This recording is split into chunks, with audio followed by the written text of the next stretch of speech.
Open plot కొనేటప్పుడు మనం ఎలాంటి జాగ్రత్తలు మనం తీసుకోవాలి, ఎలాంటి డాక్యుమెంటేషన్ మనం చూసుకోవాలి అనేది ఈరోజు మన టాపిక్.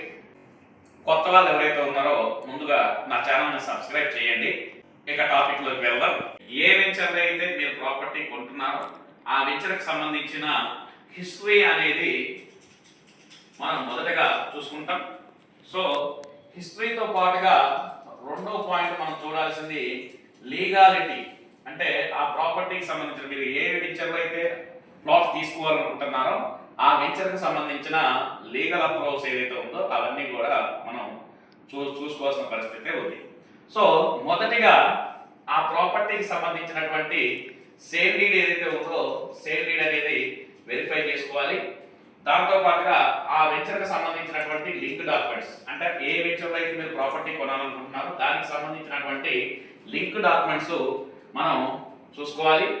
అదే విధంగా ఈసీ ఎన్కంబరెన్స్ సర్టిఫికేట్ ఏదైతే ఉందో ఈసీ కూడా మీరు చెక్ చేసుకోవాలి.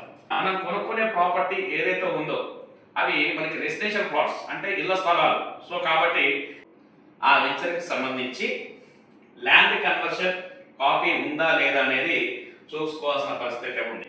అదేవిధంగా ఆ ఏరియాకి సంబంధించినటువంటి అర్బన్ లేఅవుట్, అంటే ఫర్ ఎగ్జాంపుల్ ఖమ్మం అనుకోండి, సుడాపురం, ఆ పరిధి దాటిన తర్వాత డిటిసిపి, ఇట్లా ముఖ్యంగా మనకి దానికి సంబంధించి డిటిసిపి లేదా హైదరాబాద్ అయితే హెచ్ఎండిఏ ఇలా అనుమతులు ఉన్నాయా లేవా అనేది తప్పనిసరిగా మనం చూసుకోవాలి.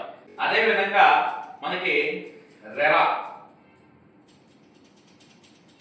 Real estate regulatory authority approval ఉంటే మనకి 100% ఆ ప్రాపర్టీ అనేది మనం కొనుక్కోవచ్చు. సో మొదటిగా మనం హిస్టరీ చూసుకోవాలి. అదేవిధంగా లీగల్ పాయింట్ ఆఫ్ వ్యూలో ఇవనేది వెరిఫై చేసుకోవాలి. ఈ వెరిఫై చేసుకున్న తర్వాత ఈ రెరా మీన్స్ ఏంటంటే, ఈ రెరా ఉంది అంటే ఆల్మోస్ట్ ఇవన్నీ కూడా మనకి ఈ రెరాలో పొందుపరిచి ఉంటాయి. సో కాబట్టి ఇప్పుడున్న పరిస్థితుల్లో సో గ్రామ పంచాయతీ లేఅవుట్లో కంటే కూడా అన్ని పర్మిషన్స్ ఉండి డిటిసిపితో పాటుగా రెరా అనుమతులు ఉన్నటువంటి వెంచర్లో మీరు ప్రాపర్టీ కొనుక్కుంటే మీకు సేఫ్ సైడ్ ఉంటుంది. సో కాబట్టి మీ యొక్క కష్టార్జితాన్ని ఒక రైట్ ప్లేస్లో ఒక రైట్ ప్రాపర్టీ మీద ఇన్వెస్ట్మెంట్ చేస్తే మీ యొక్క పిల్లలకి యూస్ఫుల్ అవుతుంది. So thank you very much అండి. Wish you all the best.